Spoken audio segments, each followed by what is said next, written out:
পুনৰ বিতৰ্কত শিলাদিত্য। শিলাদিত্যই চিনি নাপায় বিষ্ণু খাৰঘৰীয়াক বুলি কৈছে। বিষ্ণু খাৰঘৰীয়া শুনক, আপুনি কি কৈছে নাজানো, মই তেনেকুৱা নাম শুনাও নাই আগত, কিন্তু মই তেনেকুৱা নাম শুনাও নাই আগত।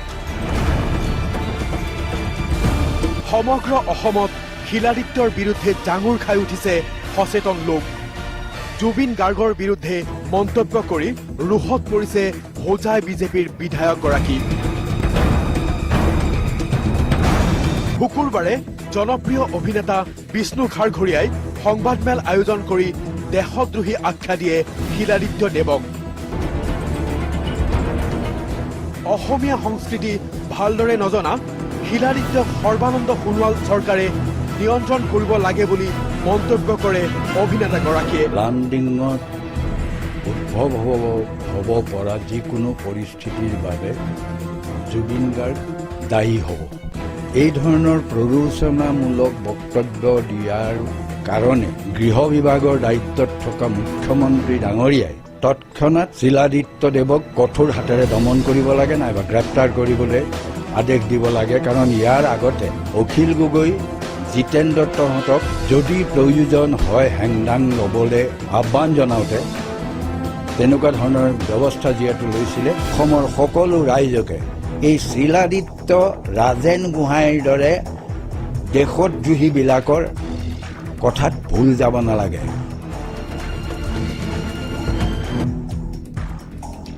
ইফালে বিষ্ণু খাৰঘৰীয়াক উভতি ধৰি বিধায়ক শিলাদিত্য দেৱে মন্তব্য কৰে যে তেওঁ বিষ্ণু খাৰঘৰীয়াৰ নামেই শুনা নাই।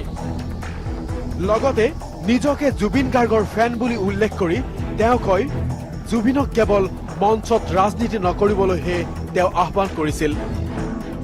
শুনক, আপুনি কি কৈছে নাজানো, মই তেনেকুৱা নাম শুনাও নাই আগত, কিন্তু কথাটো হৈছে কি মই কোনো কটু মন্তব্য কৰা নাই। মই জুবিন গাৰ্গৰ ফেন, কথা বুজিছে নাই? আৰু এইটো ভালকৈ জুবিন গাৰ্গ নিজে জানে যে মই যে তেওঁৰ ফেন। জুবিন গাৰ্গ হৈছে আমাৰ কালচাৰেল আইকন, ইউথ আইকন, কথা বুজিছে নাই? সেইকাৰণে জুবিন গাৰ্গৰ বিষয়ে মই কোনো কটু মন্তব্য কৰা নাই। মই ইনফেক্ট কৈছোঁ যে যিসকলে ফেচবুকত লিখিছে যে লামডিঙত প্ৰগ্ৰাম হ'ব নিদিব, বৰঞ্চ তেওঁলোকৰ এগেইনষ্টত আমি কি একশ্যন লৈছোঁ সেইখিনি খবৰ লৈ চাওক আগতে। আৰু লামডিঙত ধুনীয়া প্ৰগ্ৰাম হ'ব, খালি জুবিন গাৰ্গ মানে মঞ্চটো পলিটিচাইজ কৰিব নালাগে, এইখিনিয়ে কৈছোঁ। ইপিনে তেজপুৰতো আছুৱে শিলাদিত্য দেৱক সমালোচনা কৰে।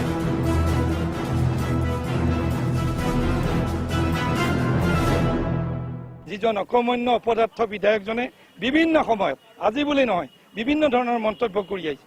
কোনো ধৰণৰ লাভৱান নোহোৱা এই বিধায়কজনক এজন জনপ্ৰতিনিধিৰ কথা কোৱাৰ শালীনতা থাকিব লাগে। বিজেপি দলৰ যিগৰাকী বিধায়ক শিলাদিত্য দেৱে আজি অসমৰ ৰাষ্ট্ৰীয় নাগৰিকপঞ্জীয়ে নহয়, অসমৰ বিভিন্ন ক্ষেত্ৰত বাতৰি শিৰোনামা দখল কৰিবলৈ যিদৰে প্ৰৰোচনামূলক বক্তব্য দাঙি ধৰিছে, অতি দুৰ্ভাগ্যজনক বিষয়, আমি গৰিহণা দিছোঁ। আৰু যিগৰাকী শিলাদিত্য দেৱে নিজৰ অসমীয়া কথাই ভালকৈ ক'ব নাযায়, অতি দুখৰ বিষয়, পৰিতাপৰ বিষয়। আৰু সেইগৰাকী বিধায়কে অসমীয়া জাতিৰ কথা চিন্তা কৰাটো তেওঁৰ কিন্তু দৰকাৰ নাই। ব্যুৰো ৰিপৰ্ট, আসাম টক্স।